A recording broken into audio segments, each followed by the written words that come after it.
built it is we're looking at first the market size, then we're looking at how it is being funded.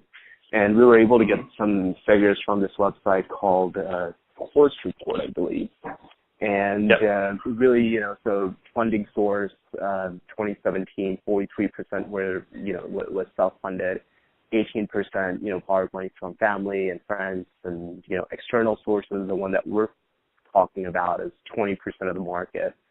And even within external sources, then we get like a further breakdown of, who the key players are. And then we try, sort of going from there, and try projecting it out. And obviously we don't have perfect information, so you're just sure it's a shot in the dark at that point, right? So from your perspective, how many students actually seek outside funding, compared to it's low. It's low, right? So it's low, but I also would be curious as to if the boot camp itself finances it. I wonder if that's considered external or not. So at Trilogy, you have the boot option camp, to do we it. have an extra. So we have boot camp as not an external. We have boot camp as part of that. So there's about 5% of students, according to this research report, that use boot camp financing sources to sort of, that seems low. That's low based on my experience. But I was also at a place that proactively offered financing, whereas I imagine that's probably not an industry best practice. The other thing that I would be willing to bet the numbers that seek outside financing is going to go down at least a bit in light of some of these, I don't know if you've seen the Lambda School or the Catalyst program at GA. Yep. Basically, they say, don't pay us until you get paid, and they can command a much higher price. And I think that that's going to become more and more common because particularly as the demand grows, those are the types of places that are going to get the best talent because it's basically zero risk because you're not taking on any financial burden yourself until you've already started to chip into your ROI. So 20% seems sure, but I just think that there are too many variables to confidently say that that's going to remain constant. Definitely. And, in terms of the lending space, who do you see as some of the key players, and what are your thoughts about their growth prospects? I mean, Climb is obviously a really big one. Meritize is another big one in the U.S.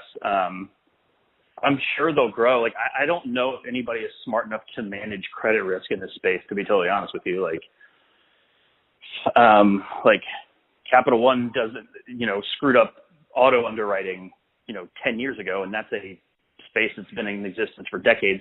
I don't think that this space has been through a meaningful enough credit event to say, yes, we manage risk really well. Well, sure, you manage risk really well at the top of a historically long, great run.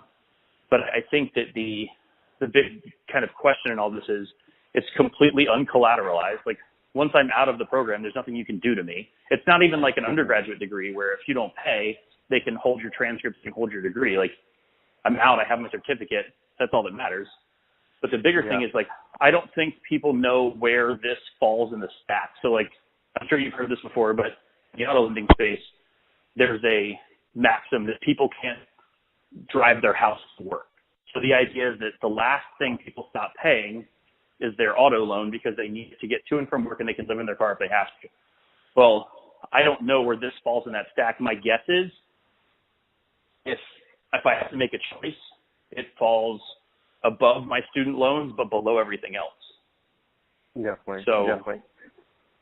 So one other question. So say the particular player you're looking at only targets people with, credit, very high credit rating. We're talking 700 and above, and really averaging around 720, 730. So very high credit rating. So you're thinking, and I think even if they were to launch a subprime product, it would probably be 650, but still relatively high, 680, 650 plus. So you think obviously, what are your thoughts there? So say default risk is not that big of a risk, but I'm guessing that also sort of mitigates your market size, right? Just because there's not a lot of people. Right. So two responses to that. How many people have a 730 FICO that are going back to school with a marketable resume that don't have 10 grand? Exactly. Like, I don't really answer that, number one. But number two is, again, like, part of the definition of a credit event is the rebalancing of tranches. And, like, a lot of people have a 730 when everything's going really well. So, like, I don't think that that completely absolves you of charge-off risk in the event of a, like, meaningful downturn. But, yeah, I mean, it's a fair point, but your market size argument is a good one. Now, the only way to, or the way to address that would be with terms. So if you have a 730 FICO and you have a good enough resume to get a job after one of these programs, you're going to likely be sophisticated enough to say, well, if it's only a 2%, if it's, they're giving me prime plus 1 or, 2.9% or whatever, then I should finance it because it doesn't make sense not to. Well, now you've addressed market size, but your profitability is going to be, much less attainable because now you're competing on terms. You see what I'm saying? Yeah. Makes sense. Anything else you think we should look at as we're sort of evaluating this investment, or any other things that you think we may have missed in our analysis or initial take on the project? What are so I guess my other question would be, like, what the duration of the payback period, if you could somehow peg that to the duration of the program and try to get, 80% buyback in, like, before they graduate. Like, I'm just trying to think of mechanisms that like, is there any way that you could flip this and turn it into, like, a product that is tied to successful completion or something like, I don't know the answer to that. But the other thing I would look at is not necessarily like what are the people that are not offering financing now that could be using this service? So, like, handling even a no interest payment plan for 1,000 students is an absolute nightmare because you're tracking 6 payments per student. So you're tracking 6,000 payments over a 6-month period across however many boot camps you're running at a given time. So if you could figure out, like, a partnership model that could potentially increase TAM, like, that might be a mechanism, but I just have a really, really hard time seeing $100 million for a single provider. Like, I think I would be impressed. Let's say that. Definitely. Yeah, no, that's sort of the answer. That's sort of like what our analysis was pointing in as well. The interesting thing is the company we're looking at it has already done close to $50 million for origination. Is expected to do $50 million in origination in 2018. So that is where it gets a little credible that potentially over the course of the next 4 or 5 years, they would be able to hit that $100 million mark. Last year, they were doing about $42 million, and they did about $42 million in origination, and this year they expect to do 50.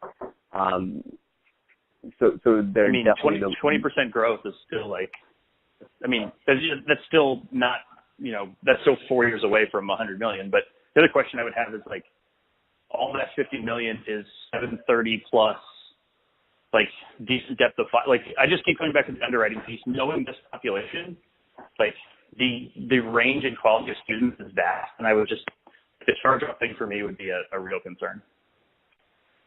Yeah.